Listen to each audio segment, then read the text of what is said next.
भावना से भरत जी जा रहे हैं तो मैं सेना को और भरत को गंगा पार नहीं होने दूंगा, यहीं पर मोर्चा संभाल लूंगा।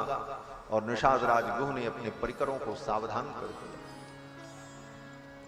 उसी समय वृद्ध निषादों ने कहा, बिना समझे अगर आक्रमण कर दिया जाएगा और कोई ऐसी स्थिति उत्पन्न हुई तो बाद में पश्चाताप, इसलिए विचार कर लेना चाहिए। तब तक अनुकूल शकुन दिखाई पड़ा। वृद्ध निषादों ने कहा कि नहीं नहीं, शकुन तो ऐसे कह रहे हैं कि भरत जी सद्भाव से जा रहे हैं। और फिर निषाद राजगुह ने भरत जी का स्वागत किया। भरत जी के भाव को देखकर निषाद राज भी गदगद हो गए। और फिर वहां से निषाद राज भी साथ में हो लेते हैं और सब लोग आगे बढ़े, गंगा पार किया, तीर्थराज प्रयाग में पहुंचे। भरद्वाज जी के आश्रम में पहुंचने से पहले, एक कोष पहले ही भरत जी ने सारी सेना को और अंतरियों मंत्रियों को पीछे छोड़ दिया और पैदल चलकर भरद्वाज जी के आश्रम में जाते हैं। भरद्वाजाश्रमं गत्वा क्रोशादेव नरर्षभः जनम सर्वम अवस्थाप्य जगाम सह मंत्रिभिः।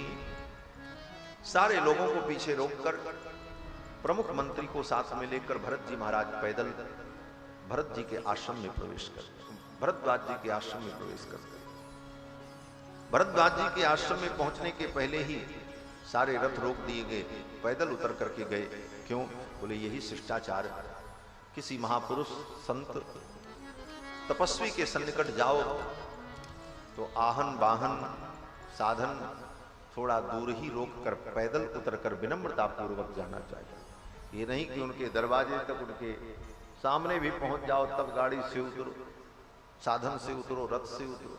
ये सब कहीं न कहीं अभिमान का द्योतक बनता है, जो शिष्टाचार के विपरीत माना जाता है।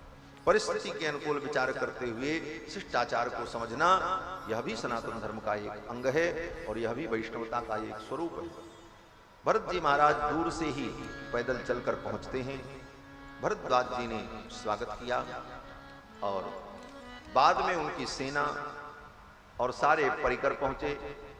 श्री भरद्वाज जी ने कहा भरत जी से, भरत तुम्हारा दर्शन पाकर के मैं धन्य हो गया। क्यों? भरद्वाज जी कहते हैं कि समस्त साधनों का फल है राम जी का दर्शन। भजन, पूजन, तीर्थ, तप, इन सारे साधनों का फल है राम जी का दर्शन। और कोई पूछे राम जी के दर्शन का फल क्या है, तो भरद्वाज जी कहते हैं राम जी के दर्शन का फल है आप जैसे राम भक्तों का दर्शन।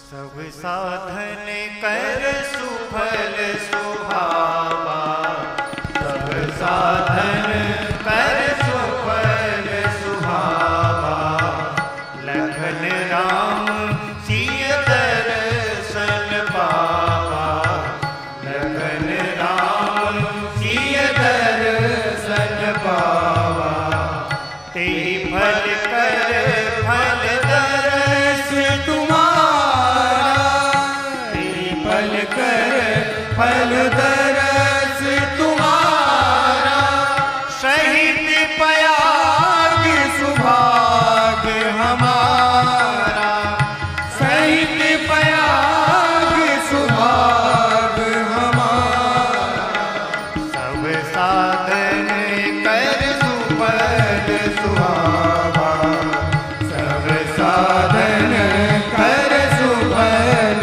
सुहावा, सब साधन कर सब साधन कर सुफल सुहावा, लखन राम सिय दर्शन। समस्त साधनों का फल है भगवान श्री सीतारामचंद्र जी का दर्शन, और प्रभु के दर्शन का फल आप जैसे राम प्रेमियों का दर्शन। भरद्वाज जी महाराज ने भरत जी का स्वागत किया और भरत जी के स्वागत के लिए कितनी बड़ी व्यवस्था की भरद्वाज जी ने। महर्षि वाल्मीकि लिखते हैं कि भरद्वाज जी ने अपने तपोबल से स्वर्ग से भी विलक्षण सुख सुविधा की व्यवस्था तीर्थराज प्रयाग। अपने संकल्प बल के द्वारा, तप बल के द्वारा भरद्वाज जी ने सब कुछ व्यवस्था की। सुंदर सुंदर महल बन गए, परिसर बन गए, अनेकानेक दिव्य वृक्ष प्रकट हो गए। समस्त ऋतुओं में होने वाले फल, जिस जिस ऋतु में जो फल होता है उन सारे फलों के वृक्ष प्रकट हो गए और सब में फल लग गए। ये सब केवल तप के प्रभाव से। भरत जी महाराज के स्वागत के लिए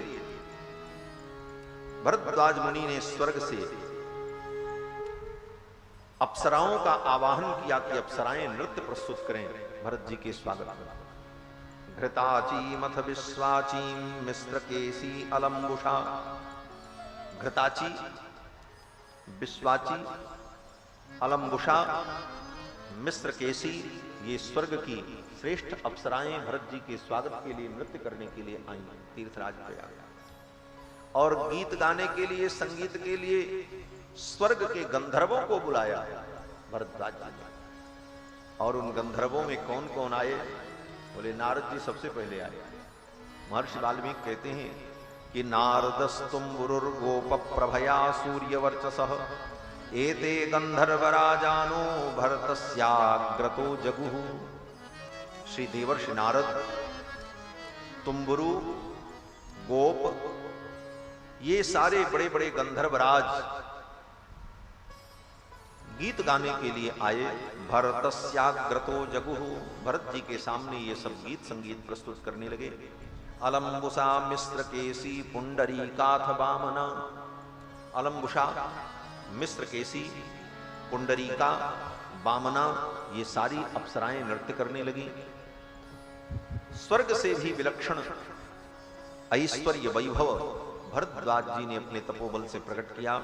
और जितने अयोध्या के लोग आए थे, एक एक व्यक्ति की सेवा करने के लिए एक एक व्यक्ति के ऊपर 7-7, 8-8 नौकर और सेवक लगा दिए भरद्वाज जी। महर्षि वाल्मीकि कहते हैं अप्येकमेकम पुरुषम प्रमदा सप्तचाष्ट। एक एक पुरुष के ऊपर 7-7, 8-8 सेवक सेवा में लगा दिए गए। ऐसा वैभव ऐश्वर्य देख करके अयोध्यावासी समझ नहीं पाए। यहां इस निर्जन में इतने कम समय में इतनी बड़ी व्यवस्था ये कैसे हुई? उस ऐश्वर्य को देखकर सभी लोग सब कुछ भूल गए। यहां तक कि महर्षि वाल्मीकि कहते हैं कि अयोध्या से जितने राम प्रेमी आए थे ना, सब उस सुख सुविधा को देखकर इतने गदगद हो गए कि सब ने आपस में कहा भैया अब तो ना हम अयोध्या जाएंगे और ना आगे दंडकारण्य जाएंगे। भरत जी को जो करना है वो भरत जी करें और राम जी को जहां रहना है राम जी रहें, हम लोग तो यहीं रहेंगे, क्योंकि इतनी बढ़िया सुविधा अब कहीं मिलने वाली। अयोध्या वासियों का भी मन कुछ क्षण के लिए बदल गया। अयोध्या वासियों ने कहा कि नैवायोध्याम गमिष्यामो, अब हम अयोध्या नहीं जाएंगे। न गमिष्याम दंडकान, और आगे अब दंडकारण्य में भी नहीं जाएंगे। कुशलम भरतस्यास्तु, भरत का कुशल हो, रामस्यास्तु तथा सुखम, और राम जी को जहां सुख मिले राम जी वहां रहें, हमको किसी से मतलब नहीं, हमको तो अब यहीं रहना है, क्योंकि इतनी बढ़िया व्यवस्था कहीं मिलने वाली नहीं है। कुछ क्षण के लिए उस दैवी माया ने अयोध्या वासियों के मन को भी भगवान से दूर कर, लेकिन वो माया ज्यादा देर नहीं रही। क्यों? बोले भगवान के भक्त का कभी पतन नहीं होता। एक बार कोई जीव भगवान की भक्ति में लग जाए तो कभी कभार मन भले इधर उधर हो, विचलित हो जाए, लेकिन उसका पतन नहीं होता, भगवान उसे संभाल लेते। ऐसी दैवी माया का प्रभाव देखकर कुछ क्षण के लिए उन अयोध्या वासियों का मन भटक गया, लेकिन पुनः वे सावधान हो गए। भगवान कहते हैं कि न मे भक्त प्रणश्यति, मेरे भक्त का कभी प्रणाश नहीं होता। भक्ति मार्ग में लगने के बाद जीव का कभी पतन नहीं होता।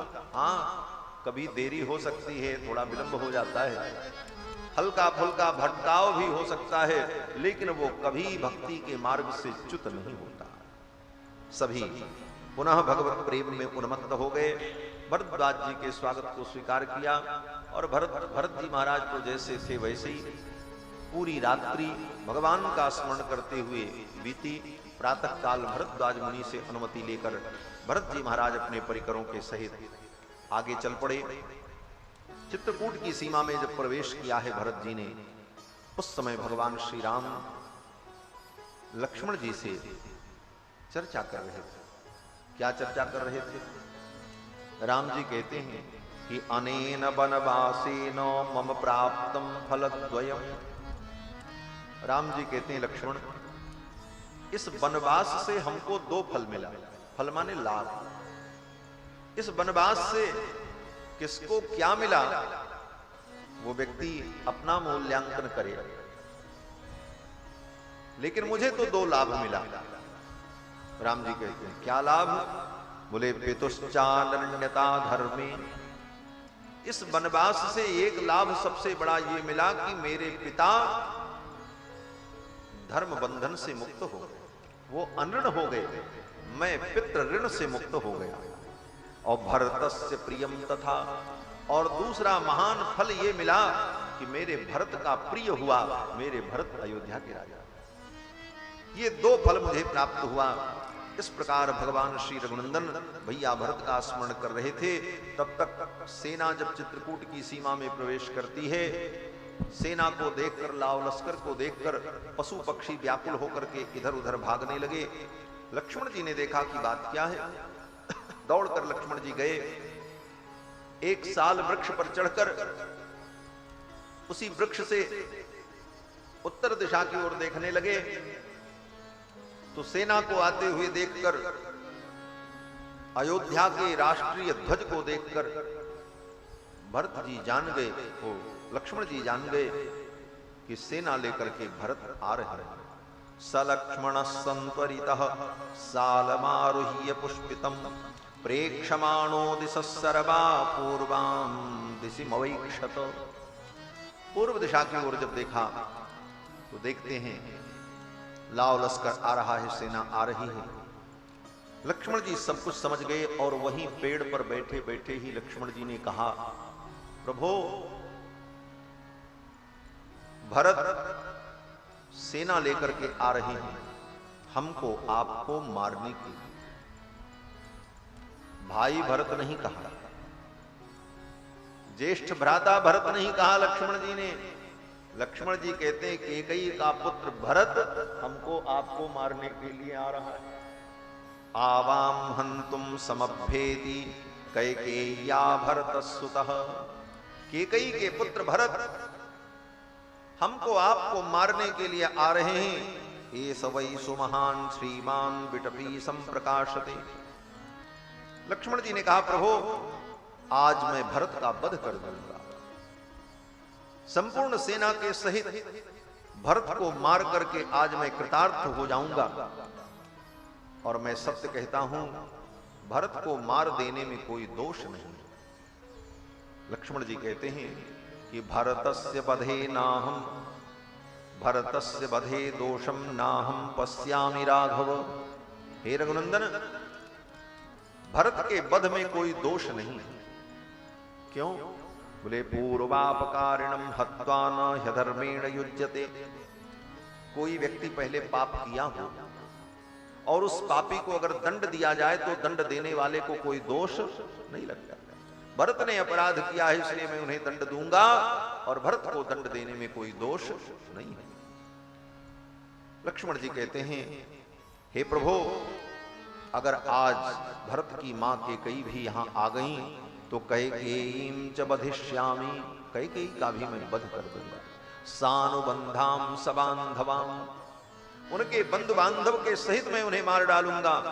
अद्यैव चित्रकूटस्य काननम निशितैः सरैः, आज ये चित्रकूट का जंगल मेरे बाणों से आच्छादित हो जाएगा। मंदाकिनी की ये धारा आज रक्त रंजित हो जाएगी। ससैन्यम भरतम हत्वा भविष्यामि न संशयः, सेना के सहित भरत को मार करके मैं कृतकाम हो जाऊंगा और इसमें कोई संदेह नहीं। लक्ष्मण जी ने जब इतना कहा तो भगवान श्री राम ने कहा, लक्ष्मण तुमने जो कहा है ये तुम कर सकते हो, मैं जानता हूं, लेकिन लक्ष्मण, ये सब होने के बाद क्या होगा?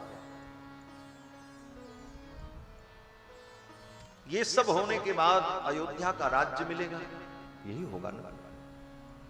उस राज्य को लेकर के मैं क्या करूंगा?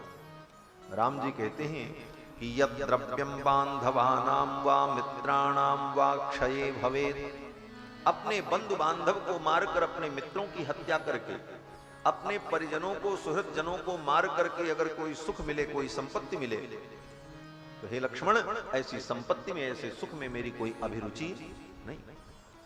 यही राम जी का आदर्श है। संपत्ति सुख जीवन में चाहिए, होना चाहिए, लेकिन जो सुख संपत्ति अपने परिजनों को, अपने स्वजनों को दुख दे करके प्राप्त की जाए, उन्हें पीड़ा दे करके प्राप्त की जाए, वह सुख संपत्ति राम जी की दृष्टि में अग्राह्य है।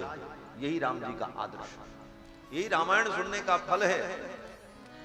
हम रोज रामायण पढ़ें, रामायण का पाठ करें और राम कथा सुने, और अपने भाई के साथ बेईमानी करें, भाई की संपत्ति को छीन लें, संपत्ति के लिए भाई भाई मुकदमा लड़ें, कोर्ट कचहरी करें, बोले रामायण पढ़ना तुम्हारा बेकार है।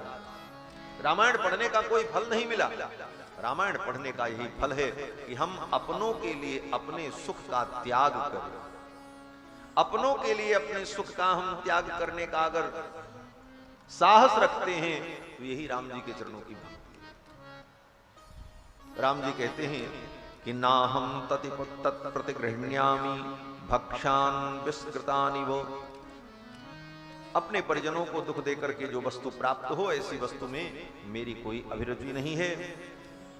और जहां तक भरत जी के आने की बात है, तो मुझे तो लगता है कि प्रसाद्य पितरम श्रीमान राज्यम में दातुमागतः, श्रीमान भरत पिताजी को प्रसन्न करके अयोध्या का राज्य मुझे देने के लिए आ रहे हैं। ये राम जी ने पहले ही कह दिया, लक्ष्मण, भरत जी के आने का यही कारण हो सकता है और दूसरा कोई कारण नहीं।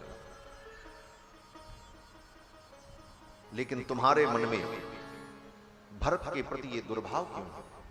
क्या भरत ने तुम्हारे साथ कभी कोई अनुचित व्यवहार किया?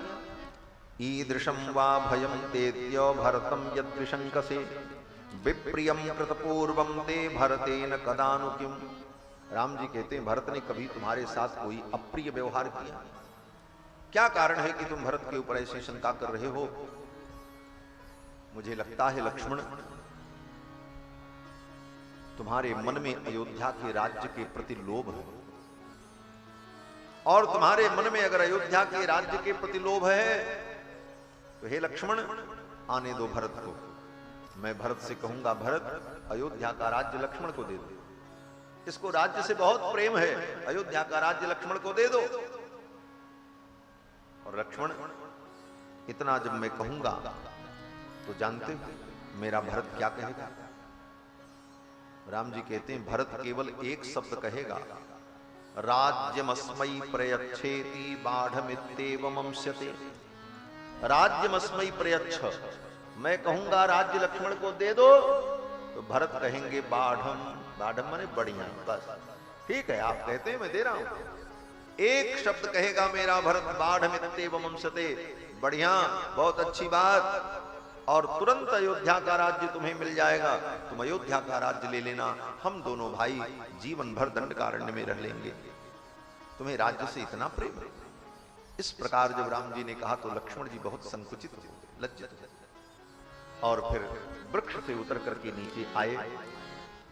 और तब तक श्री भरत जी महाराज अपने परिकरों के सहित पहुंच गए। दूर से ही भरत जी ने भगवान श्री रघुनंदन को देखा, अपनी कुटी के द्वार पर बलकल वस्त्र धारण किए हुए, जटा का मुकुट बनाए हुए, कंधे पर धनुष बाण धारण किए हुए विराजमान थे। बगल में भगवती जानकी विराजमान थी, थोड़ी दूर पर लक्ष्मण जी थे। तपस्वी वेश को देख करके भरत जी भाव विह्वल हो गए और दौड़ पड़े महाराज। पाहि नाथ कहीं पाहि गुसाई, भूतल पर उलकुट की नाई। पाहि नाथ कहीं पाहि गुसाई, भूतल पर उलकुट की नाई। कहत सप्रेम नाई महिमा था, भरत प्रणाम करत रघुनाथा। कहत सप्रेम नाई महिमा था, भरत प्रणाम करत रघुनाथा। उठे राम सुनि प्रेम अधीरा, कहूँ पट कहूँ निसंग धनु धीरा।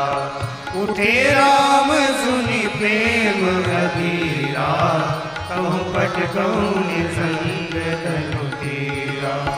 पर बसिए उठाई उरे, लाए कृपा निधान।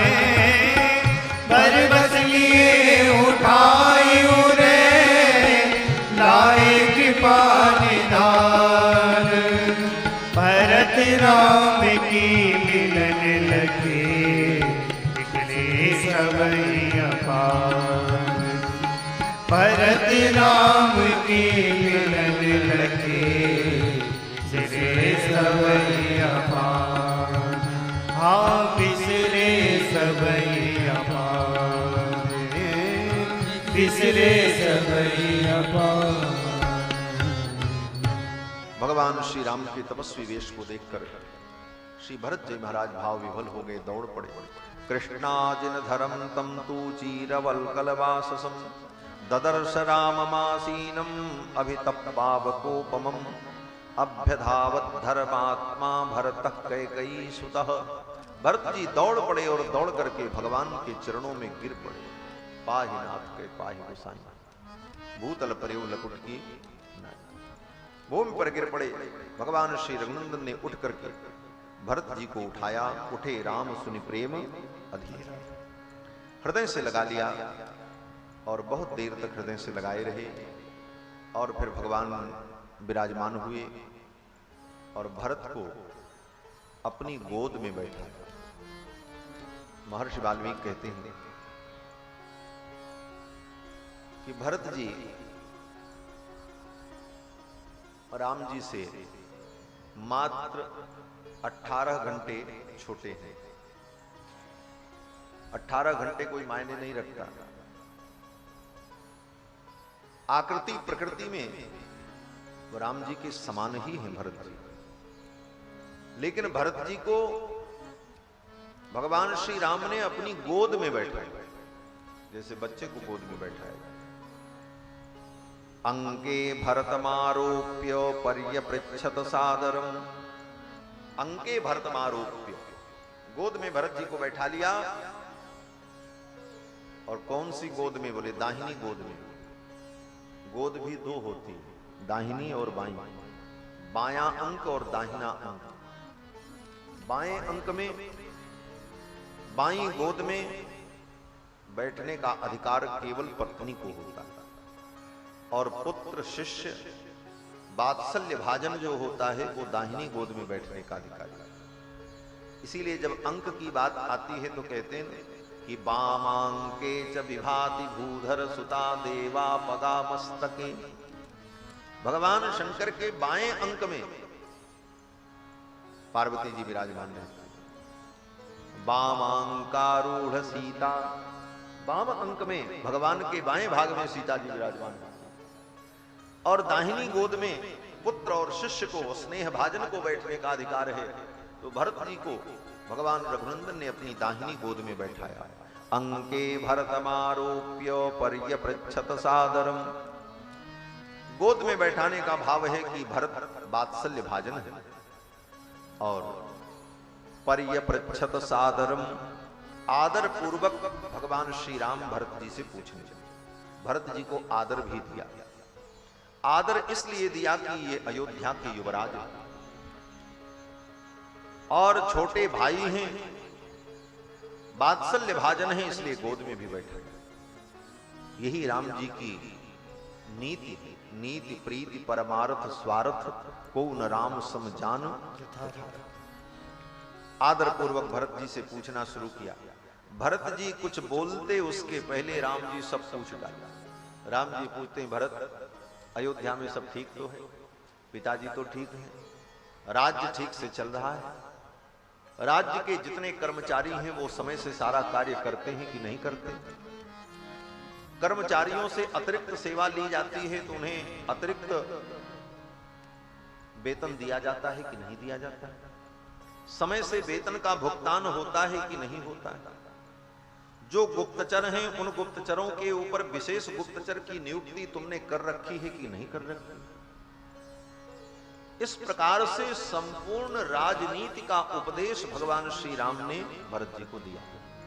प्रश्न पूछने के क्रम में, प्रश्न पूछने के बहाने, अयोध्या का कुशल पूछने के बहाने राम जी ने संपूर्ण राजनीति का उपदेश भरत जी को दे डाला। कच्चित् स्वादु कृतम भोज्यम एको नास्नासि राघव।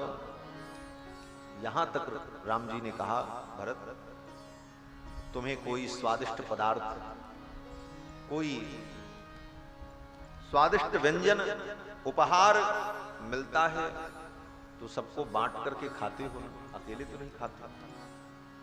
और जो तुम्हारे मित्र हैं उनके साथ तुम अपने सुख दुख को बांटते हो कि नहीं बांटते हो? ये सब पूछते हुए भगवान श्री रघुनंदन ने भरत जी को संपूर्ण राजनीति का उपदेश किया। जब सब कुछ पूछकर भगवान श्री रघुनंदन चुप हुए, तब भरत जी ने बोलना शुरू किया। राम जी ने कहा, भरत क्या कारण है कि पिताजी के रहते हुए तुम्हें वन में आना पड़ा? तब भरत जी रोने लगे और भरत जी ने कहा, भैया अब पिताजी इस दुनिया में नहीं रहे, परम धर्मात्मा अनेक यज्ञों को करने वाले पिताजी हमको आपको सबको छोड़कर स्वर्ग चले गए। भगवान श्री राम उठ करके खड़े हो गए। पिताजी का देहांत हो गया। क्या हुआ था? कोई बीमारी हो गई, कोई दुर्घटना हुई, उनकी मृत्यु का कारण क्या था? स्वाभाविक है, किसी के मर जाने पर व्यक्ति पहले यही पूछता है क्या कारण है, कैसे मृत्यु हुई। मृत्यु के कारण को हर व्यक्ति पूछता है। तो कोई ना कोई कारण व्यक्ति बता देता, बीमार थे, हार्ट अटैक हो गया, ऐसा हुआ वैसा हुआ। और यहां पर राम जी ने पूछा, पिताजी की मृत्यु किस कारण से हुई? तो भरत जी कहते हैं, प्रभु पिताजी आपके विषय में सोच रहे थे। त्वामेव सोचस तव दर्शनेप्सुः, आपके दर्शन की आकांक्षा में रो रहे थे।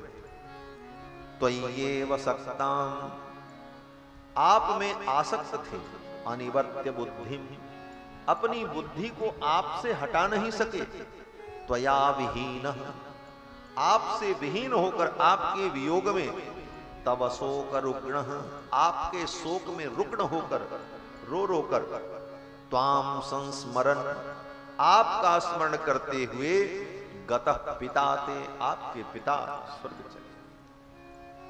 अगर इस वाक्य का चिंतन करो, इसकी समीक्षा करो, तो भरत जी यही कहते हैं, हे रघुनंदन, पिताजी की मृत्यु के कारण आप ही, आपका ही स्मरण कर रहे थे, आपका चिंतन कर रहे थे, आपके वियोग में रो रो कर, आपके लिए तड़प तड़प करके पिता ने अपने प्राणों का त्याग कर दिया।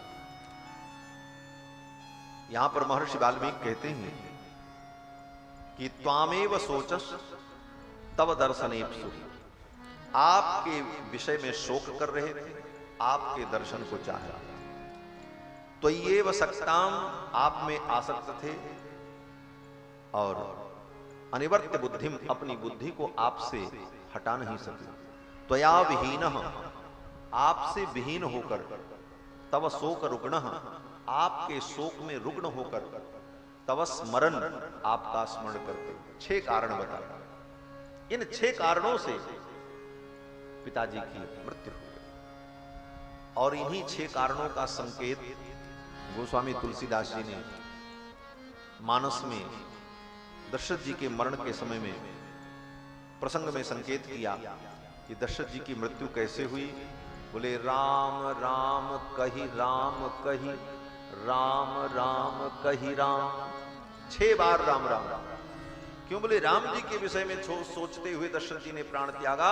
और 6 कारण जो महर्षि वाल्मीकि ने कहे, उन्हीं 6 कारणों की ओर संकेत करते हुए गोस्वामी जी महाराज 6 बार राम नाम का वहां स्मरण करते हैं कि राम राम कहि राम कहि राम राम कहि राम, तनु परिहरि रघुवर विरह राव गयो। जब भगवान श्री राम ने सुना कि मेरे वियोग में, मेरे विषय में शोक करते हुए, मेरा स्मरण करते हुए पिता ने प्राणों का त्याग कर दिया, फिर तो भगवान श्री रघुनंदन रो पड़े। रो रो करके भगवान श्री राम ने कहा, यो मृतो मम शोकेन स मया न च संस्कृतः। मेरे पिता ने मेरे शोक में अपने प्राणों का त्याग कर दिया और मैं इतना अभागा कि मैं उनका अंतिम संस्कार भी नहीं कर सका। मेरे हाथों से उन्हें अग्नि भी प्राप्त नहीं हो सकी। न मया न च संस्कृतः, मेरे द्वारा उनका संस्कार संपन्न नहीं हो सका। हा हंत, मैं कितना अभागा हूं। अब तो भगवान श्री रघुनंदन सीता जी को पकड़ करके फपक फपक करके रोने लगे। सीते मृतस्ते स्वसुरः, हे सीते तुम्हारे ससुर मर गए, अब तुम किनके चरणों में प्रणाम करोगी? किसको ससुर के रूप में प्रणाम करोगी? अब तुम्हारे ससुर मर गए। पितृहीनोसि लक्ष्मण, लक्ष्मण को पकड़ करके भगवान रोते, कहते लक्ष्मण अब तुम पिता से हीन हो गए, अब तुम किसे पिताजी कह करके पुकारोगे? भरतो दुःखमाचष्टेश्वर गतिम पृथ्वीपते। इस प्रकार कभी सीता जी को पकड़कर, कभी लक्ष्मण जी को पकड़कर, कभी भरत जी को पकड़कर भगवान श्री राम जोर जोर से विलाप करते रहे। बहुत देर तक रोते रहे और फिर भगवान श्री रघुनंदन ने कहा, लक्ष्मण मुझे मंदाकिनी के तट पर ले चलो, मैं अपने पिता का पिंडदान करूंगा, उनका तर्पण करूंगा। भरत और लक्ष्मण दोनों भाइयों ने भगवान श्री रघुनंदन को संभाला और संभाल करके मंदाकिनी के तट पर ले गए। रघुनंदन ने स्नान किया और फिर मंदाकिनी के तट पर पिताजी का पिंडदान किया, तर्पण किया। पिंडदान करते समय, तर्पण करते समय भगवान श्री राम ने कहा, हे पिता, ये कंदमूल फल, ये इंगुदी फल, ये पिण्याक मैं जो आपको अर्पित कर रहा हूं, ये आपके योग्य नहीं है, क्योंकि आप तो राजाधिराज हैं। राजाधिराज तो उत्तम पदार्थ का भोग करते हैं, लेकिन आज मेरी मजबूरी है, मैं वनवासी हूं और वनवास की अवधि में मैं भी यही ग्रहण करता हूं। और शास्त्र का नियम है, जो व्यक्ति जो ग्रहण करता है उसके देवता और पितर भी वही ग्रहण करते हैं। भगवान श्री राम कहते हैं कि इदं भक्ष महाराज प्रीतो यदशना वयम् यदन्न पुरुषो भवति तदन्नास्तस्य देवताः। हे पिताजी, आप यही ग्रहण करें, क्योंकि आजकल मैं भी यही ग्रहण करता हूं और शास्त्र यही कहता है, जिसका जो आहार है उसके पितर, उसके देवता भी वही आहार ग्रहण करते हैं। ऐसा कहते हुए भगवान श्री राम ने पिंडदान किया, जलदान किया। इसके बाद सभी लोग जब बैठे, सबसे मिले, सभी लोग भाव विभोर हो गए, सब दुखी हो गए, रोने लगे। अब कौन किसको संभाले, कौन किसको समझावे? ऐसी स्थिति में भगवान श्री राम ने सबको उपदेश किया। भगवान श्री राम कहते हैं, हे भरत, सर्वे क्षयांता निचयाः पतनांता समुच्छ्रयाः। हे भरत, संसार में जो कुछ है सब नाशवान, एक दिन सब छूटेगा, ये निश्चित तय है। पतनांता समुच्छ्रयाः, कितनी बड़ी भी ऊंचाई को प्राप्त कर लो, एक दिन व्यक्ति का पतन होता है, उसको नीचे आना पड़ता है। संयोगा विप्रयोगांता, संसार में किसी से आपका संयोग हुआ है तो वियोग भी तय। मरणांतम च जीवितम, और जीवन अगर मिला है तो एक दिन मरना भी तय। यथा फलानाम पक्वानाम नान्यत्र पतनात् भयम, जैसे वृक्ष में लगे हुए फल के पक जाने पर उसका पतन, टूट करके गिरना तय है, निश्चित है, क्योंकि अब ये पक गया, अब ये वृक्ष से अलग होगा। यथा फलानाम पक्वानाम नान्यत्र पतनात् भयम्। और इस बात को लेकर के कोई चिंतित नहीं होते। लोग जानते हैं फल पक गया है तो टूट करके गिरेगा ही। उसी प्रकार एवं नरस्य जातस्य नान्यत्र मरणात् भयम्। उसी प्रकार इस जीवन में आकर एक दिन व्यक्ति को मरना है, आयु पूर्ण होगी, फल पक जाएगा और फिर टपक जाएगा, ये तो तय है। इसलिए व्यक्ति को भयभीत नहीं होना चाहिए। इन 2 श्लोकों में भगवान श्री राम ने जो उपदेश किया है, ज्ञान, वही ज्ञान गीता में भगवान श्री कृष्ण ने अर्जुन को सुनाया कि शरीर का पतन तय है, आत्मा तो अजर अमर है। 2 श्लोक में ही भगवान श्री रघुनंदन ने सबके मोह को नष्ट कर दिया अपने उपदेश के साथ। भगवान श्री रघुनंदन ने कहा, भरत, मृत्यु से व्यक्ति को डरना नहीं चाहिए। मृत्यु तो साथ में ही रहती है। व्यक्ति जिस दिन पैदा होता है उसकी मृत्यु भी उसी दिन उसके साथ पैदा होती है। सहैव मृत्युर्व्रजति। व्यक्ति कहीं भी जाता है तो अपनी मृत्यु के साथ ही जाता है। लोग कहते महाराज मृत्यु आती है, लोग कहते महाराज उनकी मृत्यु आ गई, लेकिन मृत्यु आती नहीं है। बोले तब? बोले आती तो वो है जो कहीं दूर हो। मृत्यु को कहीं से आना नहीं पड़ता, मृत्यु तुम्हारे साथ ही रहती है। तुम जहां जाते हो तुम्हारे साथ जाते हो।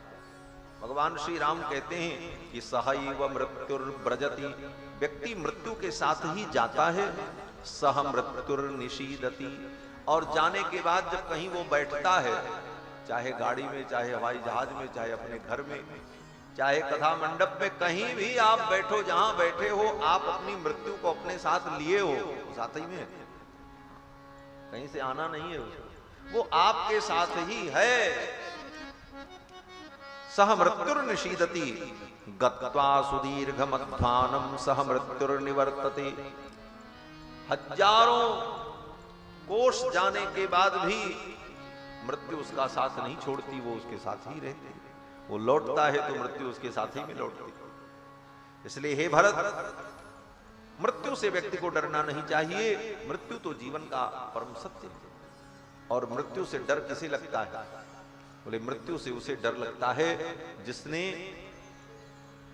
अपने जीवन के समुचित कर्तव्य का पालन नहीं किया। प्रायेणा कृतकृत्यत्वात् मृत्युर उद्विजते जनाः। जो कृतकृत्य प्राणी नहीं है वो मृत्यु से डरते हैं। कृतकृत्याः प्रतीक्षन्ते मृत्युम प्रियमिवातिथिम। जो कृतकृत्य प्राणी है वो अपने मृत्यु की प्रतीक्षा करता है जैसे कोई अतिथि आने वाला है। भगवान श्री राम ने बड़ा सुंदर उपदेश किया और भगवान श्री राम ने कहा, भरत,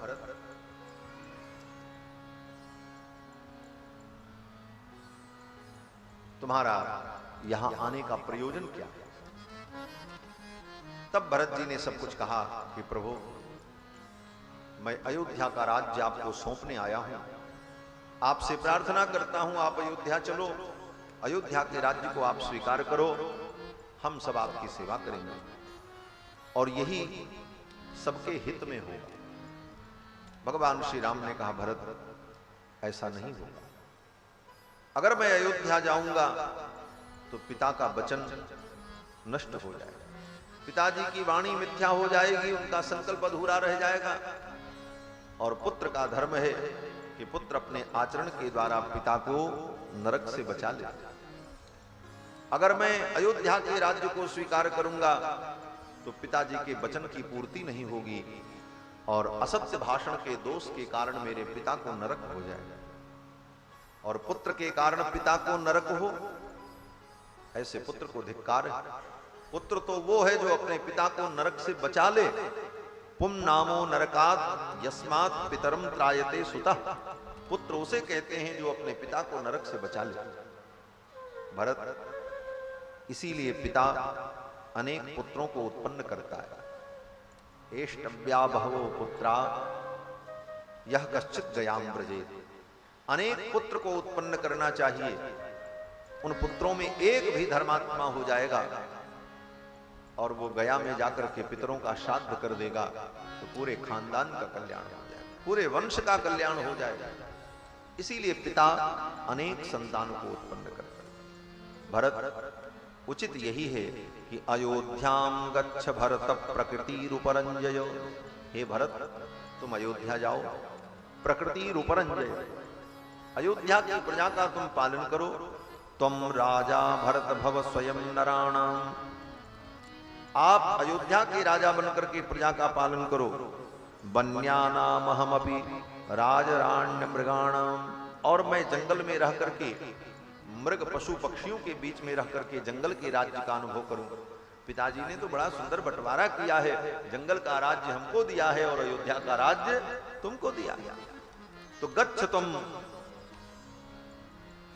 पुर अद्यैव, आज ही अयोध्या जाकर अयोध्या के राज्य को संभालो और मुझे जंगल में रहने दो। 14 वर्ष की अवधि पूर्ण करके मैं अयोध्या आऊंगा। उसी समय सभा में जाबाली नाम के एक मुनि बैठे थे, वो भी आए थे अयोध्या से। जाबाली, वामदेव, मार्कंडे, ये सब। तो जाबाली जी उठ गए और जाबाली बोलने लगे। महर्षि जाबाली ने कहा, रघुनंदन, किस धर्म और सत्य और स्वर्ग के चक्कर में तुम पड़े? किसने स्वर्ग देखा? किसी ने स्वर्ग देखा? नहीं देखा। और मरने के बाद जो स्वर्ग गया वो लौट करके बताने भी नहीं आया। तो लोक परलोक सत्य है अथवा असत्य है, इसका कौन निर्णय करेगा? और वास्तव में ये प्रश्न कभी कभी सभी के मन में आ जाता है। और नास्तिक लोग तो बड़े डंके की चोट पे कहते हैं, किसने देखा परलोक? क्या प्रमाण है कि परलोक है? मरने के बाद स्वर्ग नरक होता है, इसमें क्या प्रमाण है? तो आप यही कहोगे शास्त्र में लिखा है, पुराण में लिखा है। तो नास्तिक कहेगा, देखा किसने? आज तक कोई देखा हो तो बताओ। और जिसने देखा हो वो आकर के आज तक बताया नहीं, और मरने के पहले आप देख नहीं सकते, तो कैसे विश्वास करें कि स्वर्ग आदि की सत्ता सत्य है? इसी बात के आधार पर प्रत्यक्ष को ही एकमात्र प्रमाण मानने वाले नास्तिकों ने ये मत संसार में फैलाया कि ये स्वर्ग नरक सब झूठा है। न कहीं स्वर्ग है न कहीं नरक है, यही स्वर्ग यही नरक है। उन नास्तिकों ने यह भी कहा कि ये 4 पुरुषार्थ जो हैं, धर्म अर्थ काम मोक्ष, इसमें 2 पुरुषार्थ जो हैं वो काल्पनिक हैं। 2 पुरुषार्थ कौन? बोले धर्म और मोक्ष। धर्म क्या है? कहते महाराज, हम दान करेंगे तो उससे धर्म होगा, पुण्य होगा। तो नास्तिक कहता है, तुमने किसी को दान किया तो तुमने माना कि मुझे पुण्य हुआ, लेकिन पुण्य कहाँ है? किसी ने देखा? पुण्य क्या होता? लाल होता, पीला होता, काला होता, उसका कोई वेट होता, वजन होता, कहाँ रहता? क्या प्रमाण है? कोई प्रमाण नहीं। इसलिए धर्म नाम का पुरुषार्थ भी काल्पनिक नहीं। मोक्ष, बोले मोक्ष नाम का भी कोई पुरुषार्थ नहीं। मरने के बाद कोई मुक्ति होती होगी, उसमें भी कोई प्रमाण नहीं, क्योंकि किसी ने मुक्ति देखी नहीं, और जो देखा वो लौट करके आया नहीं बताने के लिए।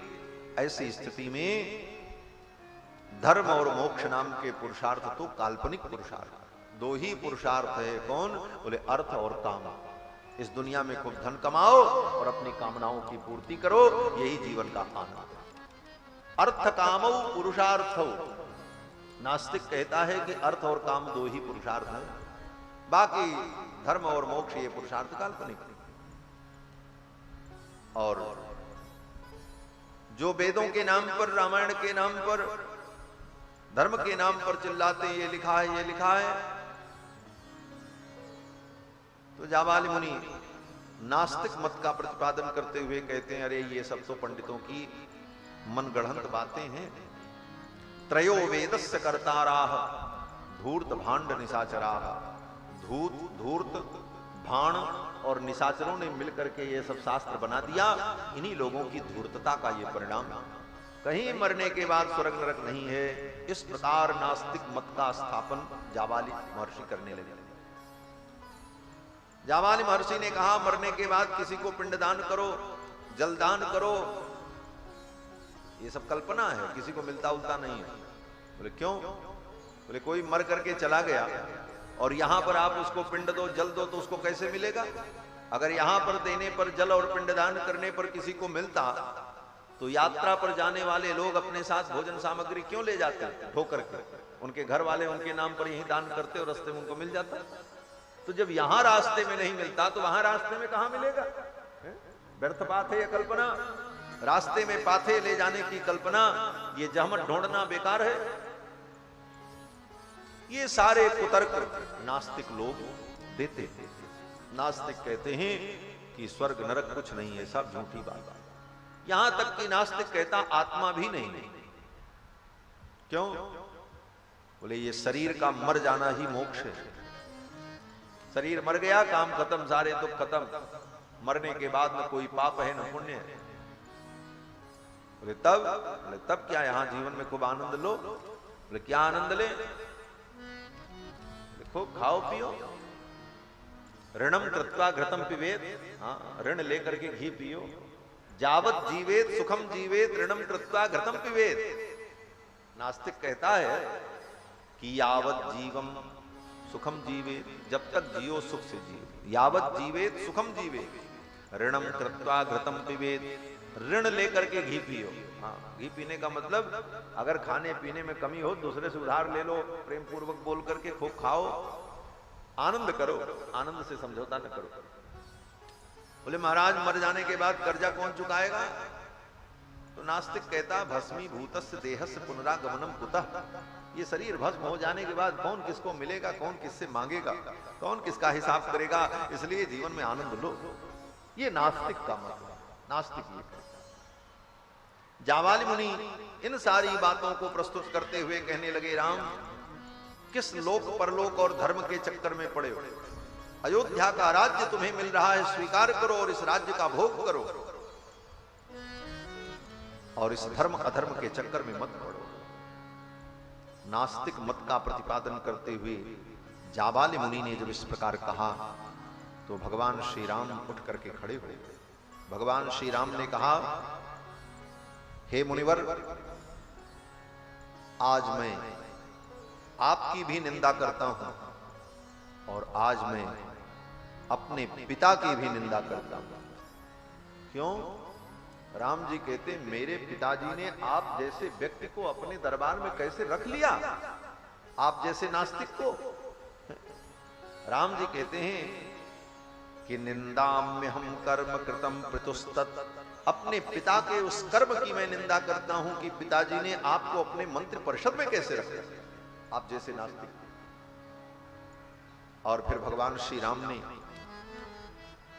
जाबाली मुनि के मत का खंडन किया, उत्तर दिया।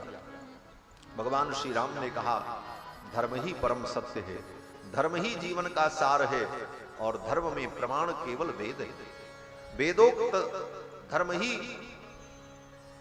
मनुष्य के जीवन का सार है, और धर्म का कभी परित्याग नहीं करना चाहिए। लोक परलोक में संदेह हो फिर भी धर्म का पालन करना चाहिए। संदिग्धे परलोके भी कर्तव्यो पुण्य संचयः। श्री कुमारिल भट्ट कहते हैं कि लोक परलोक में अगर संदेह है फिर भी धर्म का पालन करो। क्यों? बोले जिस विषय में संदेह होता है ना, उसके दो ऑप्शन होते हैं, वो हो भी सकता है और नहीं भी हो सकता। हो भी सकता है, नहीं भी हो सकता है, इसीलिए तो संदेह है। तो संदेह की स्थिति में दोनों हो सकता है, परलोक हो भी सकता है और नहीं भी हो सकता। तो इस स्थिति में हम क्या करें, धर्म का आचरण करें कि न करें? तो कुमारिल भट्ट कहते हैं कि संदिग्धे परलोके भी कर्तव्यो पुण्य संचयः। परलोक में अगर तुम्हें संदेह है फिर भी पुण्य का संचय करो, धर्म करो। क्यों? बोले कहीं परलोक सत्य निकला, मरने के बाद स्वर्ग नरक सही है, तब तो मारे जाओगे, अगर अधर्म किया है तो उसका फल भोगना पड़ेगा। और अगर मरने के बाद परलोक सत्य नहीं है तो कोई आपत्ति नहीं है। यहां पर तुमने धर्म किया है तो कम से कम संसार में लोग तुम्हें धर्मात्मा तो कहेंगे। इसलिए धर्मात्मा दोनों स्थिति में लाभ में रहता है। परलोक के होने और न होने दोनों स्थिति में धर्मात्मा को ही लाभ मिलता है। अगर परलोक सत्य है तो धर्मात्मा को सुख मिलेगा और नास्तिक मारा जाएगा, और अगर परलोक सत्य नहीं है तो कोई हानि नहीं है। नास्तिक को तो संसार में लोग नास्तिक कहेंगे, पापी कहेंगे, और धर्मात्मा को कम से कम संसार में यश मिलेगा, कीर्ति मिलेगी। इसलिए नास्तिक दोनों तरफ से मारा जाता है, आस्तिक दोनों तरफ से लाभ में रहता है, चाहे स्वर्ग परलोक सत्य हो अथवा न हो। संदिग्धे परलोके पे कर्तव्यो पुण्य संचय अस्ति चेन नास्तिको हानि अस्ति चेन नास्तिको हतः। नास्तिक ही दोनों तरफ से मारा जाता है। भगवान श्री राम ने कहा कि आज मैं अपने पिता की निंदा करता हूं, जिन पिता ने आपको अपने दरबार में मंत्री बनाया। अपने पिता के उस कर्म की मैं निंदा करता हूं। निंदाम्य हम कर्म कृतम पितुस्तत् यस्तमाम अग्रहणात् विषमस्त बुद्धिम। आप जैसे विषम बुद्धि वाले को अपने राज्य दरबार में रखा। और राम जी ने जाबाली मुनि के सारे तर्कों का उत्तर दिया। तो जाबाली मुनि उठ करके खड़े हुए। जाबाली मुनि ने कहा, हे राम, मैं जानता हूं धर्म क्या है अधर्म क्या है, मुझे भी मालूम है। ऐसा मत समझना कि मैं नास्तिक हूं, मैं पापी हूं। जाबाली मुनि कहते हैं, न नास्तिकानां वचनम ब्रवीम्यहम् न नास्तिको हम न च नास्ति किंचन। हे राम, मैं नास्तिक नहीं हूं और धर्म को मैं जानता हूं, धर्म क्या है। लेकिन मैंने जो कुछ कहा है, मेरे कहने का केवल उद्देश्य इतना था कि शायद मेरी बात सुनकर के तुम अयोध्या लौटने को तैयार हो। बस राम जी को लौटाने के लिए कैसे भी राम जी अयोध्या लौट आवे, इसलिए उनके मन को परिवर्तित करने के लिए, बदलने के लिए जाबाली मुनि ने ऐसा कहा। कितने लोग कहते हैं महाराज रामायण में ही लिखा है, जाबाली जैसे मुनि ने कहा, यह सब बात गलत है। लेकिन ये पूर्व पक्ष है, उत्तर पक्ष नहीं है। ये पूर्व पक्ष है। जाबाली मुनि का मत केवल राम जी को किसी प्रकार अयोध्या लौटाने के लिए थे कि शायद मेरी बात मान करके, मेरे बात पे विश्वास करके राम जी अयोध्या लौट जाएंगे तो सभी लोग सुखी हो जाएंगे। बस इतना ही तात्पर्य था। और राम जी ने जब उत्तर दिया तो जाबाली मुनि कहते हैं, राम तुम जो कहते हो यही सत्य है। मैं भी जानता हूं धर्म की सत्ता को, धर्म के स्वरूप को, लेकिन आपको अयोध्या लौटाने के लिए मैंने ऐसा कहा। ये सब सारी बातें हुई। अंत में भरत जी ने कहा, प्रभु आपको अयोध्या चलना पड़ेगा। आप अगर अयोध्या चलने को तैयार नहीं होंगे तो मैं अनशन करूंगा, मैं अनशन पर बैठ जाऊंगा। और भरत जी महाराज, निराहारो निरालोको धनहीनो यथा द्विजः इदम तो स्थंडिले शीघ्रम कुशानास्तर सारथे। भरत जी ने कहा अपने सारथी से कि कुश का बिस्तर लगाओ, अब मैं अनशन पर बैठूं, और जब तक प्रभु श्री राम अयोध्या चलने को तैयार नहीं होंगे तब तक मेरा अनशन चलता रहेगा। राम जी ने कहा, भरत तुम्हारे जैसे पद प्रतिष्ठित व्यक्ति को, अभिषिक्त पद प्राप्त व्यक्ति को अनशन करने का अधिकार नहीं है, इसलिए ये हठ तुम छोड़ दो। भरत जी ने कहा, प्रभु आपके कहने पर यह हठ मैं छोड़ दूंगा, लेकिन आप अयोध्या के राज्य को स्वीकार करें। राम जी ने कहा, मुझे वन में रहना है, वन में रहने की आज्ञा है। तो भरत जी ने कहा, आपके बदले में मैं वन में रह लूंगा। जैसे किसी के व्यक्ति के बदले में व्यक्ति धर्म कर देता है। आप कोई पूजा न कर सको तो आपके बदले में ब्राह्मण संकल्प लेकर के पूजा कर देते हैं। यजमानस्य प्रतिनिधि भूतो हम, मैं यजमान का प्रतिनिधि हूं। तो प्रतिनिधि बन करके आपका धर्म मैं पूर्ण कर दूं। आप मुझे आज्ञा करो, आपके बदले में मैं 14 वर्ष वन में रह करके आपका प्रतिनिधि बन करके मैं इस धर्म को पूर्ण कर दूं और आप अयोध्या लौट चलो। राम जी ने कहा, धर्म का प्रतिनिधि तब बनाया जाता है जब व्यक्ति असक्त हो, असमर्थ। उपाधिर्न मया कार्यो वनवासे जुगुप्सितः। इसके लिए मैं किसी को प्रतिनिधि बना करके इस धर्म को पूर्ण करूं, ये उचित नहीं है। मैं 14 वर्ष तक वन में रहकर इस धर्म का पालन करूंगा और तुम अयोध्या लौट करके जाओ। उसी समय ऋषियों ने भी प्रार्थना की कि प्रभु श्री राम जो कह रहे हैं यही परम धर्म है और भरत के लिए ही उचित भी। फिर तो भरत जी ने देखा कि प्रभु श्री राम का यही मंतव्य है, इनके मन को रखना चाहिए। हठ पूर्वक अपनी इच्छा को पूर्ण कराना यह सेवक का धर्म नहीं। इसलिए भरत जी ने कहा, प्रभु ठीक है, मैं आपकी आज्ञा मान करके अयोध्या चला जाऊंगा, लेकिन मेरा निवेदन है कि 14 वर्ष की अवधि पूर्ण होते ही आप लौट करके अयोध्या आएंगे और पुनः अयोध्या के राज्य को आप स्वीकार करेंगे। राम जी ने कहा, भरत तुम्हारे प्रेम को देखकर मैं वचन देता हूं, 14 वर्ष की अवधि पूर्ण होगी, मैं लौट करके अयोध्या आऊंगा और अयोध्या के राज्य को स्वीकार कर लूंगा। भरत जी भगवान के इस वचन से संतुष्ट हुए। भरत जी ने कहा, मैं अयोध्या जाऊंगा, लेकिन 14 वर्ष तक अयोध्या के राज्य का भार मैं कैसे वहन कर पाऊंगा? मेरे अंदर वो सामर्थ्य नहीं है। आप ही कृपा करो, आप ही सामर्थ्य प्रदान करो। तब भगवान श्री राम ने अपनी दिव्य पादुका भरत जी को प्रदान की। स्वर्ण मंडित पादुका को धारण करके भगवान उस पादुका से उतर गए और कहा, हे भरत, इन पादुकाओं को लेकर के जाओ, ये पादुका ही तुम्हारा और संपूर्ण प्राणियों का योगक्षेम वहन करेंगी। अधिरोहार्य पादाभ्याम पादुके हेम भूषिते एते ही सर्वलोकस्य योगक्षेमम विधास्यतः। ये पादुकाएं ही संपूर्ण लोक के योग और क्षेम का विधान करेंगे। योग और क्षेम का विधान तो भगवान करते हैं।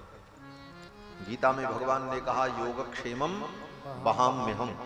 योग और क्षेम तो भगवान वहन करते हैं, ये स्वयं भगवान ने स्वीकार किया गीता में। और यहां पर भगवान भरत जी से कहते हैं कि एते ही सर्वलोकस्य योगक्षेमम विधास्यतः। ये दोनों पादुकाएं संपूर्ण लोक के योग और क्षेम का वहन करेंगे। इसका मतलब ये पादुकाएं भी भगवान ही हैं, भगवान से अलग नहीं है। दूसरा भाव कि भगवान की पादुकाएं क्या हैं? बोले ये पादुका अवतार है, भगवान ही पादुका के रूप में भरत जी के लिए अवतरित हो गए। ये राम जी का दिव्य अवतार है, पादुका के रूप में भरत जी को जीवन धारण करने के लिए, अयोध्या वासियों का संरक्षण करने के लिए भगवान का पादुका अवतार हो गया। एक रूप से भगवान अयोध्या जाते हैं और पादुका के रूप में भगवान, एक रूप से भगवान दंडकारण्य जाएंगे और पादुका के रूप में भगवान भरत जी के साथ अयोध्या आएंगे। ये भगवान का पादुका अवतार मानो हुआ। और भरत जी ने आदर पूर्वक उन पादुकाओं को अपने सिर पर धारण किया। सादर भरत शीश धरि लीनी चरण पीठ करुणा निधान के। और फिर पादुकाओं को लेकर के श्री भरत जी महाराज अयोध्या आते हैं। प्रभु करी कृपा पावरी दीनी, सादर भरत शीश धरि लीनी। प्रभु करी कृपा पावरी दीनी, सादर भरत शीश धरि लीनी। चरण पीठ करुणा निधान के, जन जुग जामिक प्रजा प्राण के। चरण पीठ करुणा निधान के, जन जुग जामिक प्रजा प्राण के। संपुट भरत स्नेह रतन के, आखिर जुग जनु जीव जतन के। संपुट भरत स्नेह रतन के, आखिर जुग जनु जीव जतन के। कुल कपाट करे कुशल करम के, विमल नयन सेवा सुधर्म के। कुल कपाट करे कुशल करम के, विमल नयन सेवा सुधर्म के। भरत मुदित अवलंब रहे थे, अस सुख जस सिया राम रहे थे। भरत मुदित अवलंब रहे थे, अस सुख जस सिया राम रहे थे। अस सुख जस सिया राम रहे थे, अस सुख जस सिया राम रहे थे। श्री गोस्वामी जी महाराज कहते हैं कि अस सुख जस सिया राम रहे। उन पादुकाओं को पाकर के भरत जी को यही अनुभव हुआ कि हमें श्री सीतारामचंद्र जी प्राप्त, क्योंकि ये भगवान का पादुका अवतार।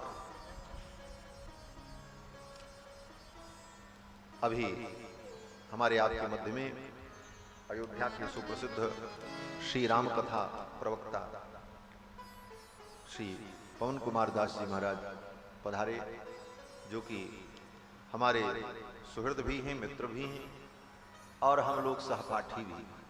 हम लोग एक ही साथ वेदांत का अध्ययन काशी में करते रहे, परीक्षा साथ में ही दी और फिर आज भी अयोध्या में प्रवास है। पूज्य महाराज श्री सरयू जी के तट पर सतुंग निवास स्थान के पीठाधिपति होकर धर्म के कार्य को, समाज के कार्य को कर रहे हैं। श्री पवन कुमार दास जी आए, आपका अभिनंदन, स्वागत। बस थोड़ी सी बात कह करके मैं वाणी को विराम दूंगा और फिर शास्त्री जी का संक्षिप्त उद्बोधन हो जाएगा। उसके बाद आज की कथा का विराम होगा। आगे प्रसंग आता है कि भरत जी जब अयोध्या लौट करके आए, नंदग्राम में पादुकाओं को सिंहासन पर विराजमान करके उन पादुकाओं का पूजन करते हुए राज्य का संचालन करने लगे। भरत जी भी तपस्वी वेश में रहकर कंदमूल फल आहार करते हुए 14 वर्ष तक तप करने का ही संकल्प किया। और उधर भगवान श्री रघुनंदन लक्ष्मण जी से कहते हैं, लक्ष्मण अब हमको भी, हम लोगों को भी यहां से कहीं अन्यत्र चलना चाहिए। बोले क्यों? बोले चित्रकूट में अयोध्या के लोग आए और अब लोगों ने देख लिया है कि हम लोग कहां रहते हैं, तो अब लोग बार बार यहां आते रहेंगे और लोगों के आने से यहां पर भजन करने वाले, साधना करने वाले जो मुनि महात्मा हैं, उनकी साधना बाधित होगी। साच में स्मृति रन्वेति तान नित्यमनुशोचतः।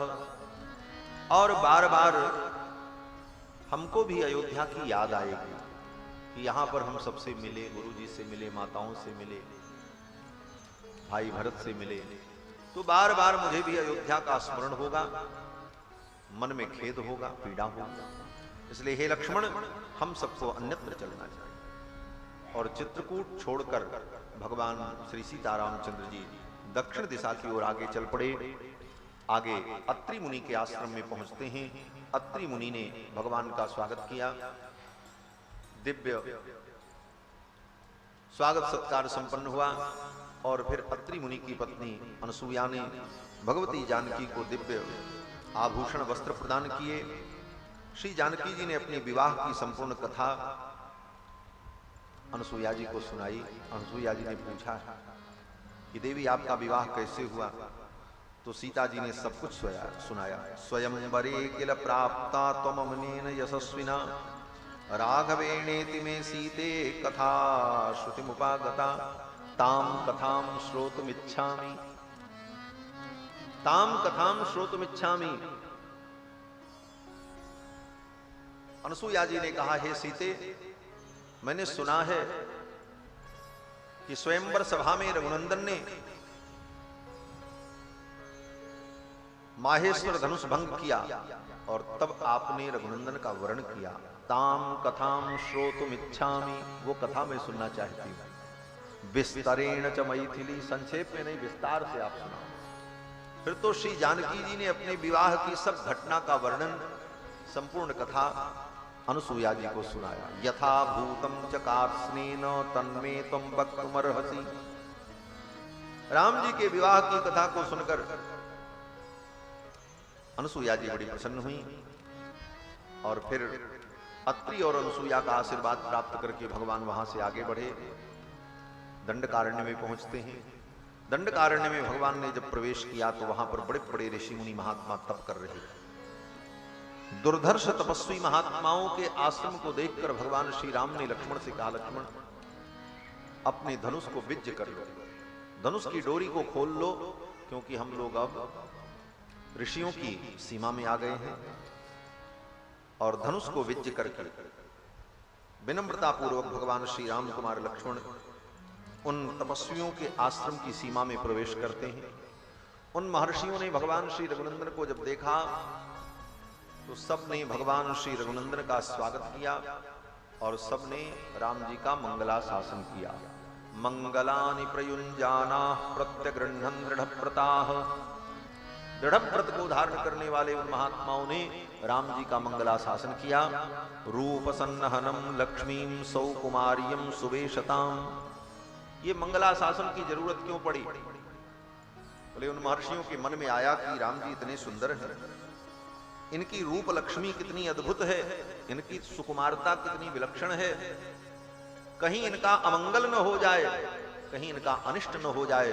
इस भावना से दंडकारण्य के मुनियों ने भगवान का मंगल मनाया। रूप सन्नहनम लक्ष्मीम सौकुमार्यम सुवेशताम ददसुर विस्मिताकारा रामस्य वनवासिनः।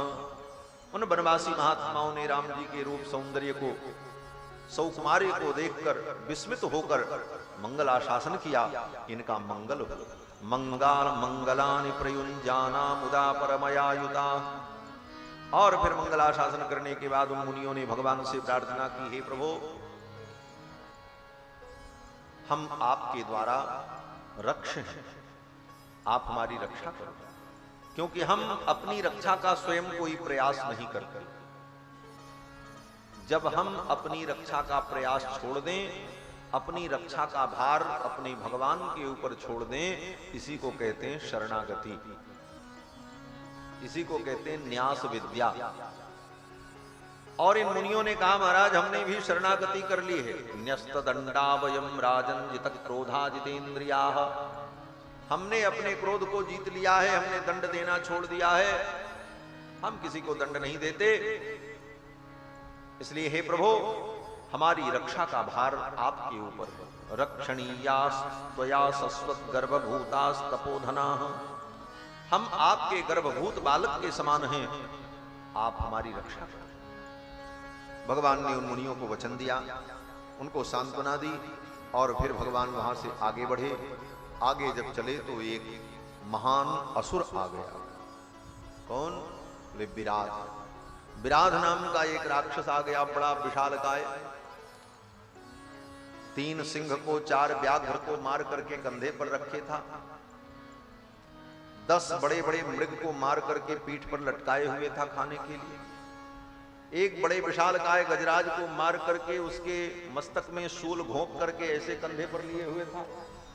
इस प्रकार विशाल 3 सिंहान 4 व्याघ्रान 2 वृकौ पृषतान 10 सविषाणम वसादिग्धम गजस्य शिरो महत। इतना सब कुछ लिए हुए वो विराध आ रहा था। इधर से भगवान श्री राम, लक्ष्मण, श्री जानकी तीनों जा रहे हैं। विराध सामने आ गया तो विराध ने कहा, अरे तुम कौन हो? सीता जी को देखा तो सीता जी को उठा लिया। सकृत्वा भैरवम नादम चालयन्निव मेदिनी अंके नादाय वैदेही। सीता जी को उठा लिया और विराध ने कहा, अरे मुनि का वेश बनाकर विचरण करने वाले तुम दोनों कौन हो? कौ युवाम मुनि दूषकौ। मुनियों के चरित्र को दूषित करने वाले तुम दोनों कौन हो? बोले मुनियों के चरित्र को दूषित करने वाले? विराध ने कहा, हां, वेश मुनि का बनाए हो और साथ में स्त्री को लेकर के घूम रहे हो, मुनियों के चरित्र को दूषित कर रहे हो। ऐसा कहते हुए विराध ने सीता जी को उठा लिया, लेकर के जंगल की ओर भागने लगे। भगवान श्री राम ने धनुष पर बाण चढ़ाया मारने के लिए, तब तक विराध ने सीता जी को छोड़ दिया। और राम लक्ष्मण को कंधे पर बैठाया और लेकर के भागा। अब तो सीता जी रोने लगे। भगवान श्री राम ने लक्ष्मण से कहा, लक्ष्मण इसकी भुजा को काट दो। बाईं भुजा को लक्ष्मण जी ने काट दिया, दाहिनी भुजा को राम जी ने काट दिया। रामस्तु दक्षिणम बाहुम तरसा तस्य रक्षसः। दाहिनी भुजा को राम जी ने काटा, बाईं भुजा को लक्ष्मण जी ने काट दिया। विराध की जब भुजा कट गई, दोनों भाई कूद करके नीचे आ गए कंधे से। विराध ने कहा, हे प्रभु, आप दशरथ नंदन राम हैं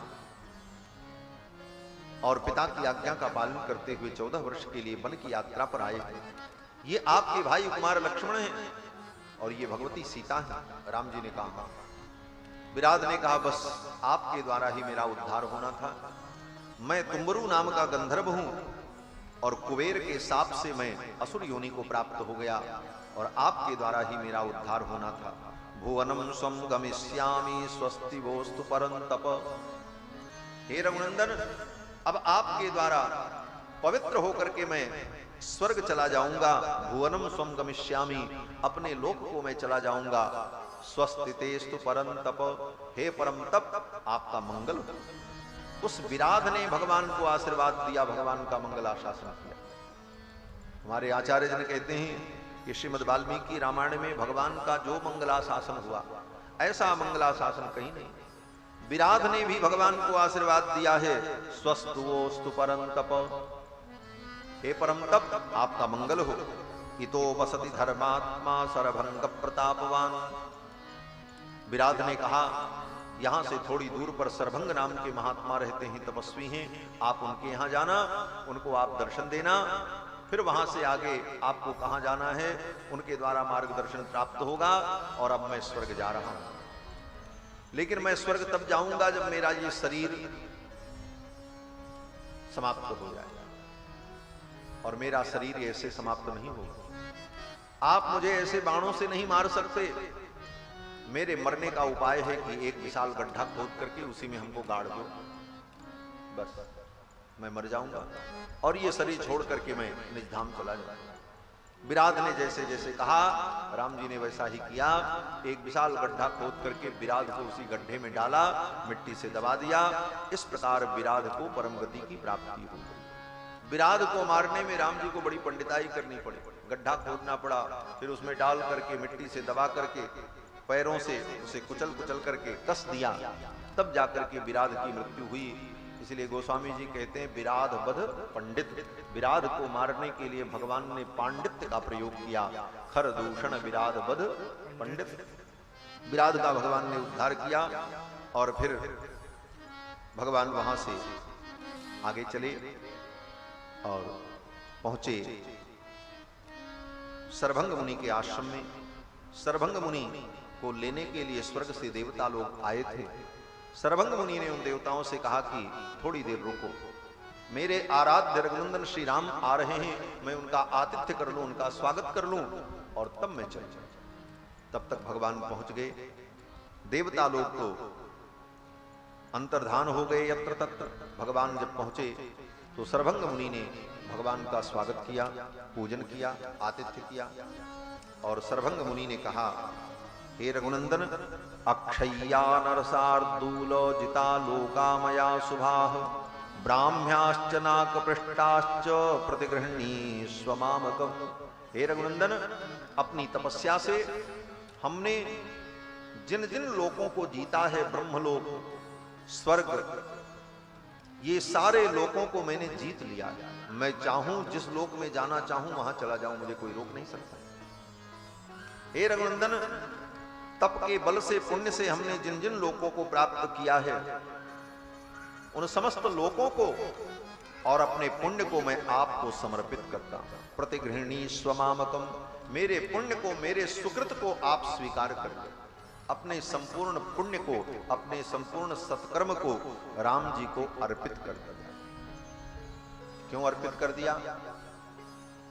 बोले, जब तक अपने कर्मों को, अपने संपूर्ण पुण्य को, सत्कर्म को भगवान को अर्पित नहीं करोगे, तब तक वे सत्कर्म फलीभूत नहीं होंगे।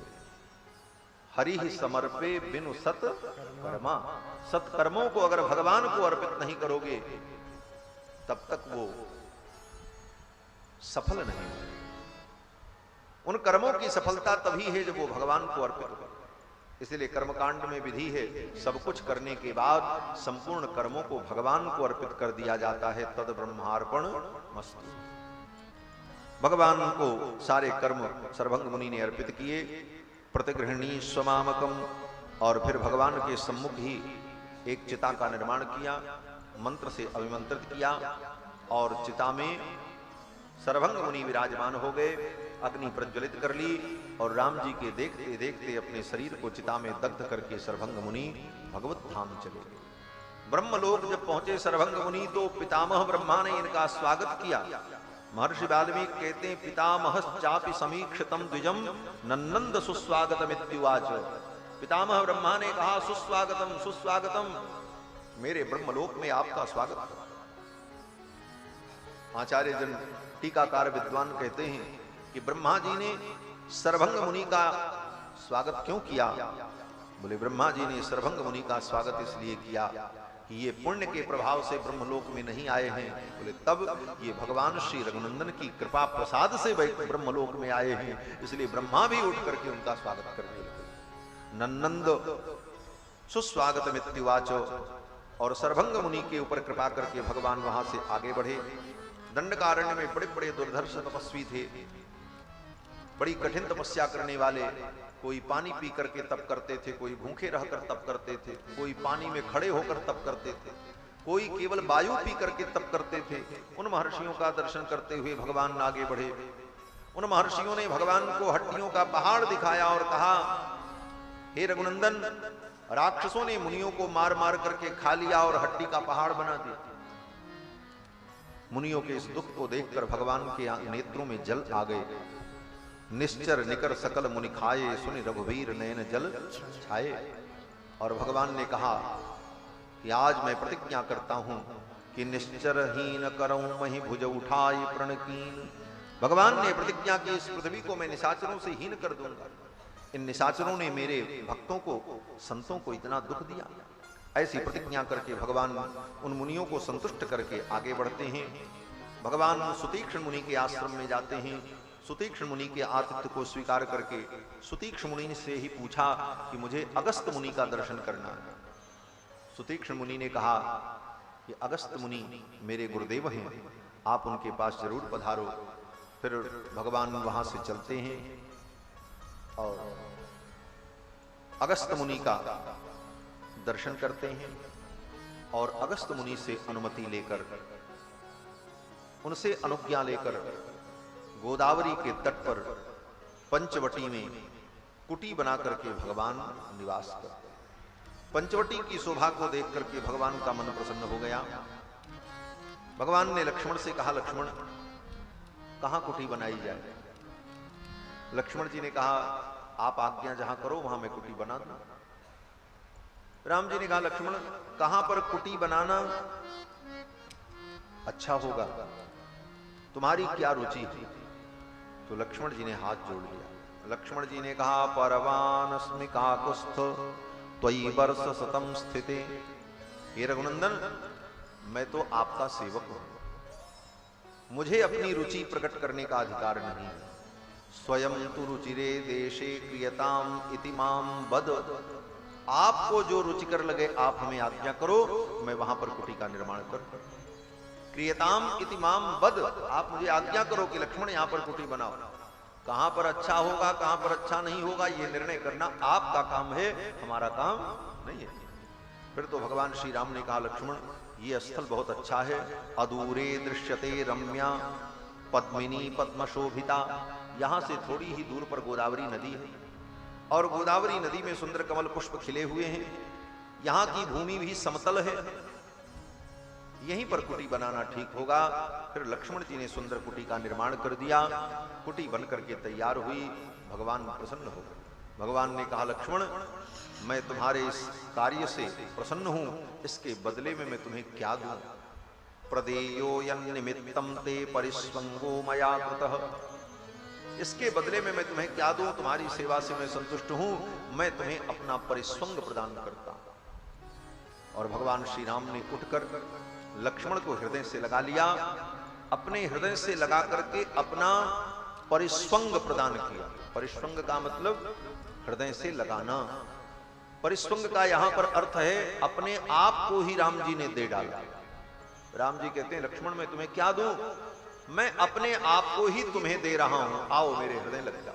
ऐसा कह करके राम जी ने लक्ष्मण जी को हृदय से लगाया। और भगवान जब किसी को परिस्वंग प्रदान करते हैं तो समझ लो भगवान अपने आप को उसे दे देते हैं। ये परिस्वंग भगवान ने कुछ लोगों को दिया है, निषाद राजगुह को दिया,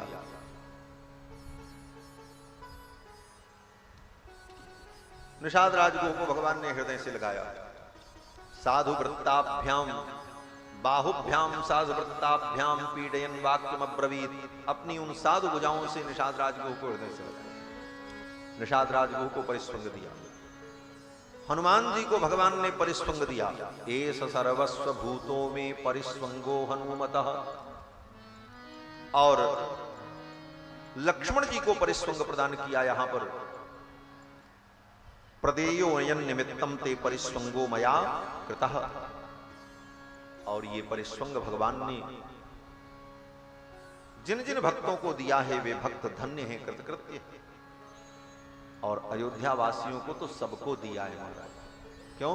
बोले जब अयोध्या लौट करके आए तो अमित रूप प्रगटे ते ही लाला, और सबको भगवान ने हृदय से लगाया। यह परिश्रम समस्त अयोध्या वासियों को भगवान ने प्रदान किया। अब तो कुटी बना करके भगवान गोदावरी के तट पर निवास करते हैं पंचवटी में। वहीं पंचवटी में गृद्धराज जटायु से भेंट हुई। जटायु जी ने अपना परिचय दिया कि मैं आपके पिता का मित्र हूं। जटायु जी को पाकर के भगवान बड़े प्रसन्न हुए। भगवान ने कहा लक्ष्मण, पक्षीराज का दर्शन करने के बाद पिता के वियोग का जो शोक था वो समाप्त हो गया।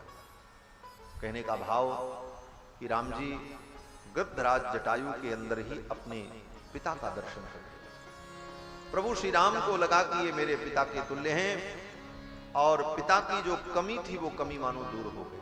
और इसी भाव से राम जी ने गृद्धराज जटायु जी का अनुभव किया।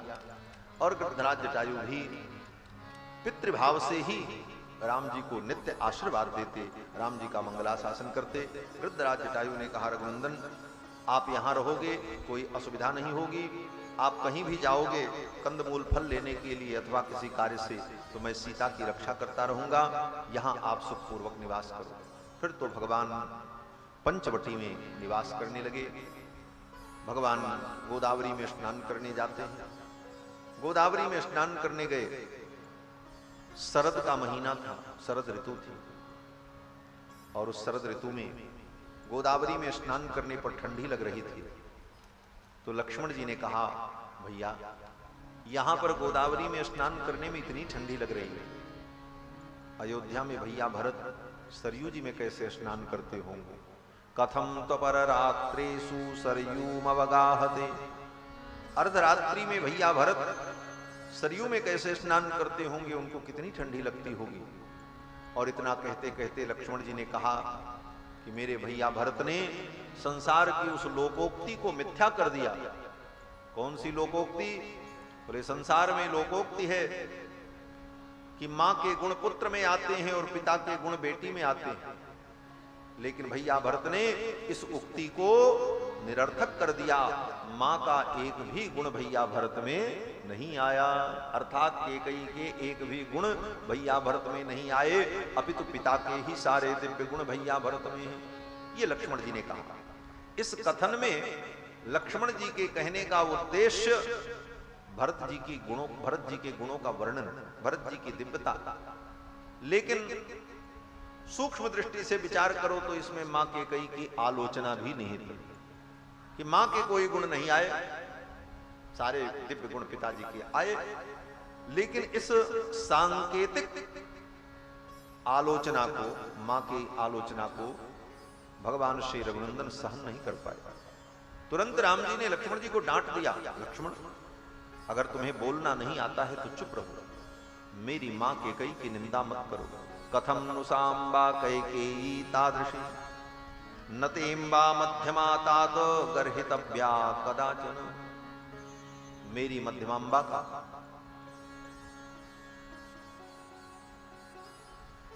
दोष वर्णन करने के तुम अधिकारी नहीं। हे लक्ष्मण, मेरी मां की तुम निंदा मत करो, और अगर तुम्हें बोलने का ही मन है, बिना बोले तुमसे रहा नहीं जाता, तो तमेवेक्ष्वाकुनाथस्य भरतस्य कथाम कुरु। मेरे भरत की कथा सुनाओ। इक्ष्वाकु कुल के जो नाथ हैं भरत, उनकी कथा सुनाओ। इस प्रकार जब राम जी ने कहा तो लक्ष्मण जी संकुचित हो गए, और भरत जी का स्मरण होते ही राम जी भी रोने लगे। कदा ह्ययं समेष्यामि भरतेन महात्मना। कब वो समय आएगा कि मैं महात्मा भरत से मिलूंगा और अपने भाई भरत को हृदय से लगाऊंगा। यह कह करके भगवान रोने लगे। हमारे आचार्य जन कहते हैं कि भरत जी की याद में जब राम जी रोने लगे तो राम जी की आंखों से जो अश्रुपात हुआ, वह अश्रुबिंदु, उष्ण अश्रुबिंदु गोदावरी के जल में जब मिला तो गोदावरी का जल भी उष्ण हो गया। उस ऋतु में स्नान करने पर ठंडी नहीं लगी। क्यों? बोले राम जी के गरम गरम आंसुओं से गोदावरी का जल भी उष्ण हो गया। और इधर अयोध्या में भरत जी जब स्नान करने जाते हैं सरयू में, तो प्रभु श्री राम का स्मरण करके रोते हैं, तो भरत जी के आंखों के अश्रुओं के सम्मिश्रण से सरयू का जल भी ऊष्म हो जाता है। इसलिए भरत जी को भी अयोध्या में स्नान करने पर शीतलता का अनुभव, ठंडी नहीं लगती। इस प्रकार भरत जी का स्मरण किया है भगवान श्री रघुनंदन ने। इसके बाद कथा आती है कि भगवान एक दिन पंचवटी में अपनी कुटिया के द्वार पर बैठे थे, और उसी समय रावण की बहन शूर्पणखा आ गई। सूपनखा रावण कर बहिनी, दुष्ट हृदय दारुण रस अहिनी। रावण की बहन शूर्पणखा आती है और विवाह का प्रस्ताव करती है। लक्ष्मण जी के द्वारा उसका नाक काट लिया जाता है, और फिर इस कारण से ही असुरों से शत्रुता होती है, और इसी को कारण बना करके भगवान असुरों का संहार करेंगे। तो आगे की इन लीलाओं का वर्णन कल की कथा में हम लोग श्रवण करेंगे। कल तो कथा का समापन दिवस है। भगवान की कथा का तो अंत नहीं है महाराज। कितना भी सुनाओ, ये कभी इसका कोई अंत पा नहीं सकता, क्योंकि हरि अनंत हरि कथा अनंता। भगवान की कथा अनंत है। बस अपनी गति और मति के अनुकूल हम भगवान के चरित्र का जितना चिंतन कर लें, हम पवित्र हो जाएं। निज गिरा पावन करण कारण राम जस तुलसी कहो। तो भगवान के चरित्र को गा करके हम अपनी वाणी को पवित्र कर लें, अपने आप को पवित्र कर लें, अपने आप को धन्य कर लें।